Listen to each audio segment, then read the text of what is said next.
Cycle ఇవ్వడం ముఖ్యం కాదు. ఈ సైకిల్ దేనికోసం ఇస్తున్నామంటే మీరు కష్టపడి చదువుతారు. ప్రభుత్వ పాఠశాల విద్యార్థులు తెలుసుకుంటే ఏ విధంగా ర్యాంక్స్ వస్తాయి, ఏ విధంగా ఉత్తీర్ణ శాతం పెరుగుతుందని చెప్పి ఒక లక్ష్యంతో పనిచేయాలని చెప్పి ఉద్దేశంతో మాత్రమే మనం సైకిల్ ఇస్తున్నాం. మీరు కష్టపడి మన 10th, ఇంటర్, డిగ్రీ అనేది చాలా ముఖ్యమైనటువంటి పరిస్థితులు అవన్నీ కూడా. అటువంటి పరిస్థితుల్లో మన కష్టపడి పనిచేయాలి, చదవాలి. వాళ్ళ కూడా మీరు కష్టపడి తల దించుకొని మీ పుస్తకాలు చదివితే భవిష్యత్తులో తలెత్తుకొని సగర్వంగా తిరిగేటువంటి పరిస్థితి మీకు వస్తుంది. దాన్ని మనం గుర్తుంచుకోవాలి. వచ్చే భారత భవిష్యత్ అంతా కూడా ఈ బాలలేదన్న విషయాన్ని మనం గుర్తుంచుకోవాలి. ఇటువంటి పరిస్థితుల్లో మనందరం కూడా ఈ కార్యక్రమాన్ని ఇంతతో ఆపం. ఇది మోడీ గిఫ్ట్. ఏంటిది? ఇది మోడీ గిఫ్ట్. నెక్స్ట్ అతి త్వరలోనే మోడీ కిట్స్ కూడా ఇవ్వబోతాం మీ అందరూ కూడా. ఎల్కేజీ నుంచి 7th క్లాస్ 6th క్లాస్ చదివేటువంటి విద్యార్థులు అందరూ కూడా మోడీ కిట్స్ బ్యాగ్, మంచి బ్యాగ్, దాంతో పాటు నోట్ బుక్స్, పెన్సిల్స్, ఒక స్టీల్ వాటర్ బాటిల్, ఇవన్నీ కూడా అతి త్వరలోనే ఈ సైకిల్ కార్యక్రమం తర్వాత ఎన్ని వేల మంది అయితే అన్ని వేల మంది, ఎన్ని లక్షల మంది అయితే అన్ని లక్షల మంది కరీంనగర్ పార్లమెంట్ కాన్స్టిట్యున్సీలో ప్రభుత్వ పాఠశాలలో చదివే విద్యార్థులందరూ కూడా మోడీ కిట్స్ ఇవ్వడం కూడా ప్లాన్ చేస్తున్నాం. ఎంత వీలైతే అంత తొందర కూడా అవి కూడా ఇచ్చే ప్రయత్నం చేస్తాం. కాబట్టి ప్రభుత్వ పాఠశాలలో ఇప్పటికే ఎక్కడ సమస్యలు వచ్చినా నా వంతు సహకారం అందిస్తున్నాం. పాఠశాలలో కనీస సౌకర్యాలు కల్పించాలనే ఉద్దేశంతో మనం ముందుగా ప్రయత్నం చేస్తున్నాం. ఇటువంటి పరిస్థితుల్లో ఇలా ప్రభుత్వ పాఠశాలలో చదువుతున్న విద్యార్థులందరూ కూడా దేనికి వెంటనే ఓడకుండా వాళ్ళ భవిష్యత్తులో నేను ప్రభుత్వ పాఠశాలలో చదివినటువంటి ర్యాంకు పొందినటువంటి క్రమశిక్షణ గల విద్యార్థిని అని చెప్పి గల్లా ఎగరేసుకొని తిరిగే పరిస్థితిని మనం తీసుకురావాల్సిన అవసరం ఉంది. ఇలా మీ తల్లిదండ్రులు అనేక ఆశలతో మీరు చదివిస్తున్నారు. ఇంట్లో ఇబ్బంది ఉన్నా కూడా, తిండికి లేకుండా కూడా కూలీనాలు చేసుకొని ప్రైవేట్ పాఠశాలలో చదివించే స్తోమత లేకున్నప్పటికీ ఇవాళ ప్రభుత్వ పాఠశాలలో మిమ్మల్ని కష్టపడి చదివిస్తున్నారు. నా పిల్లలు ఒక కలెక్టర్ కావాలి, ఒక డాక్టర్ కావాలి, ఒక ఇంజనీర్ కావాలి, లేకుంటే సమాజానికి ఉపయోగపడే చదువు కావాలి, భవిష్యత్తులో మనకి పెంచి పోషించే స్థాయికి రావాలని చెప్పి ఎన్నో ఆశతోని మీ తల్లిదండ్రులు కలగన్నారు. మీరు దాన్ని దృష్టిలో ఉంచుకోవాలి. మనం చదువుతున్నప్పుడు మన పేరెంట్స్ మనకు గుర్తురావాలి. అరే మా నాన్నకు బట్టలు లేవు, మా నాన్న కూలి పని చేస్తాడు, మా నాన్న లేబర్ పని చేస్తాడు, మా నాన్న పొలం పని చేస్తాడు, మా నాన్న ఆటో నడుపుతాడు, మా నాన్న రిక్షా నడుపుతాడు, మా ఇంట్లో తిండికి కష్టం ఉంది. కానీ ఏ రోజు కూడా మా నాన్న వచ్చి నీకు తిండి కష్టమైంది బిడ్డ, నీకు తిండి పడడం కష్టమవుతుంది, నేను చదువుకోవడం కష్టమవుతుంది అని చెప్పి ఏ రోజు మన నాన్న వచ్చి మన అమ్మ వచ్చి మన దగ్గర చెప్పారు. ఆ విషయాన్ని ఒక్కసారి మనం చూసుకోవాలి. మనం చదివేటప్పుడు మా నాన్న మా అమ్మ ఇంత కష్టపడి చదివిస్తున్నారు, వారి తెరవెనుక ఎంత ఇబ్బందులు పడుతున్నారో, ఎన్ని కష్టాలు పడుతున్నారో మాకు చూపడతలేరు. ఇలా వాళ్ళు కష్టపడి చదివిస్తున్నారు కాబట్టి వాళ్ళ కోసమన్నా వాళ్ళ ఆశలు నెరవేర్చడానికి, వాళ్ళ కళను తీర్చడానికి మనం ఒక సంకల్పం తీసుకొని ముందుకు ప్రయత్నం చేస్తే అందరికంటే సంతోషపడేది మన తల్లిదండ్రులే. దాన్ని దృష్టించుకోవాలి. ప్రతిసారి మళ్ళీ చెప్తున్నాను, నేను ప్రజా సంగ్రామ యాత్ర చేసినప్పుడు పేదల కష్టాలందో తెలుసుకున్నాను. ఇవాళ నేను వాస్తవానికి పార్లమెంట్ సభ్యుడిగా గెలిచిన అంటే నాకు 50% ఓట్స్, 50% ఓట్లన్నీ కూడా ఎల్కేజీ నుంచి పీజీ వరకు ఉన్నటువంటి విద్యార్థులు వాళ్ళ పేరెంట్స్ తో నాకు ఓట్లు ఇచ్చారు. నాకు ఎన్నికల తర్వాత ఒక అధికారి వచ్చి కలిసినాడు. అధికారి ఎన్నికల తర్వాత వచ్చి అన్నకు చిన్న సంఘటన జరిగిందని అన్నాడు. ఏంటిదని అన్నాడు. పోలింగ్ ఈవినింగ్ 3 to 5 అందరూ కూడా అన్ని పనులు చేసుకొని వచ్చి ఓటింగ్ వస్తారు. ఆ అధికారి వచ్చి నాకు ఏం చెప్పిందంటే, ఒక 80-70 ముస్లిం వచ్చింది. ఆ ముస్లిం వచ్చి ఓటేరకు వచ్చింది. అప్పుడే కరెంటు పోయింది, ఆమెకు కనబడతలేదు. వచ్చి నా పువ్వు గుర్తు కనబడతలేదు ఏందయ్యా అన్నదట. నా పువ్వు గుర్తు కనబడతలేదు ఏందయ్యా అని చెప్పి ఆ ఎన్నికల అధికారిని అడిగితే, ఆ ఎన్నికల అధికారి పోయి చూపడ్డాక ఆమె ఓటేసి బయటకు వచ్చిందట. అది చాలా మంది క్యూలో ఓటర్స్ ఉన్నారు. ఈయనకు అమ్మ నుంచి 70 ముస్లిం ఆమె నుంచి అట్లా ఆన్సర్ వస్తుంది అధికారి అనుకోలేదు. అమ్మ నువ్వు వచ్చినావు కదా, ఇంత మంది ముందర నువ్వు పువ్వు గుర్తు చెప్తున్నావు కదా, నువ్వు పువ్వు గుర్తుకు ఎందుకు ఓటేస్తావు అన్నారట. అప్పుడు అమ్మ చెప్పిందట, నేను ఓటేయడానికి వచ్చినప్పుడు నా ఇంట్లో నా మనవరాలు ఒట్టేసి పంపింది బండి సంజయ్కి ఓటేయమని చెప్పి అన్నాడట. ఈ అధికారం అనుకున్నాడట. అదే 70 ఏళ్ళ ముసలమ్మ వాళ్ళ మనవరాలు ఏదో డిగ్రీయో పీజో చేస్తుంది కావచ్చు అని చెప్పి ఇన్ని మనవరాలు ఏం చేస్తుందమ్మా అంటే 3వ తరగతి చదువుతుంది అన్నారట.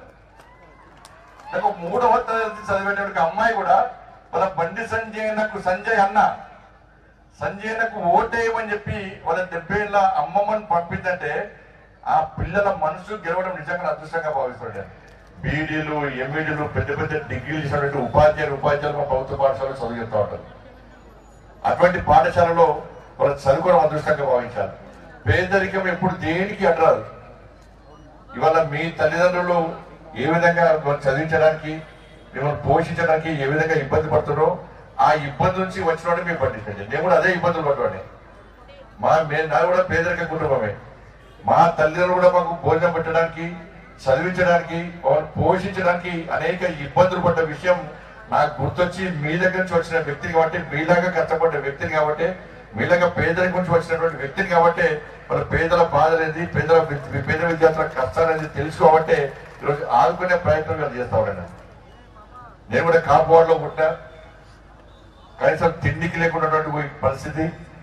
ఉదయం లేచి శాఖకు పోవడం, తర్వాత దేవుడిని మొక్కోవడం, తర్వాత శిశుమందిరి పాఠశాలకు పోవడం, కనీసం తిండి ఉంటుందా లేదన్న పరిస్థితి. ఎందుకంటే మా నాన్నగారు కూడా ప్రభుత్వ ఉపాధ్యాయుడు, మా అమ్మగారు కూడా ప్రైవేట్ స్కూల్లో పనిచేసి కష్టపడి మనం చదివిన వాళ్ళని కూడా. కానీ ఎక్కడ ఎన్ని ఇబ్బందులు వస్తే కూడా మా తల్లిదండ్రులు ఎప్పుడు మేము బాధపడలేదు. ఇవాళ మీరెంత కష్టపడి చదువుతున్నారో అప్పుడు మేము కూడా అదే స్థాయి నుంచి వచ్చాం కాబట్టి వాళ్ళ పేద విద్యార్థుల ఇబ్బందులు తెలుసు, కష్టాలు తెలుసు కాబట్టి వాళ్ళ 10th క్లాస్ చాలా ముఖ్యం. ఉదయం స్పెషల్ క్లాసెస్ ఉంటాయి, సాయంత్రం స్పెషల్ క్లాసెస్ ఉంటాయి. మనం పాఠశాలకు ఆటోల్లో పోలేని పరిస్థితి, గ్రామాల్లో ట్రాన్స్పోర్టేషన్ సరిగా లేని పరిస్థితి. కాబట్టి ఉదయం క్లాస్లకు వెళ్ళాలంటే లేట్గా పోతాం, క్లాస్ మిస్ అవుతాయి.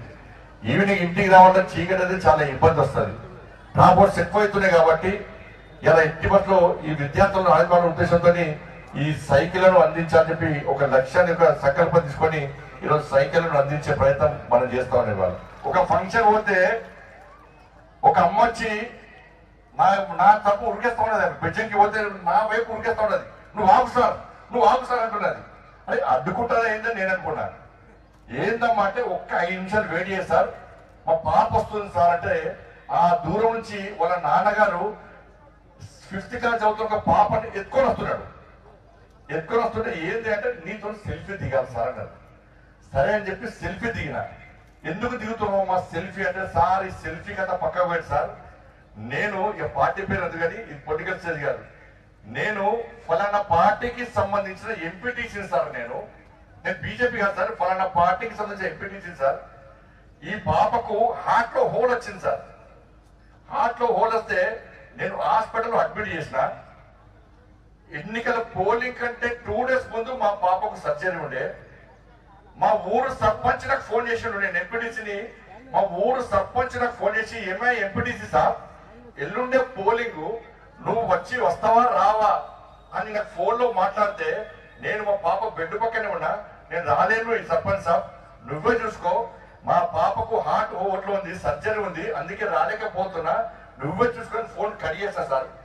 కడిగేసాక ఈ బెడ్ మీద ఉన్న 5వ తరగతి చదువుతున్న అమ్మాయి ఏమన్నా తెలుసా అన్న, లేదు నాన్న నువ్వు పోయి బండి సంజయ్నకు ఓటేసి వస్తేనే నేను సర్జరీ చేసుకున్నా, లేకుండా మాత్రం సర్జరీ చేసుకోనని చెప్పి ఈ 5వ తరగతి చదువుతున్నట్టు బెడ్ మీద అమ్మాయి చెప్పడం వల్ల అమ్మాయి అని ఓటేసిపోయాడు.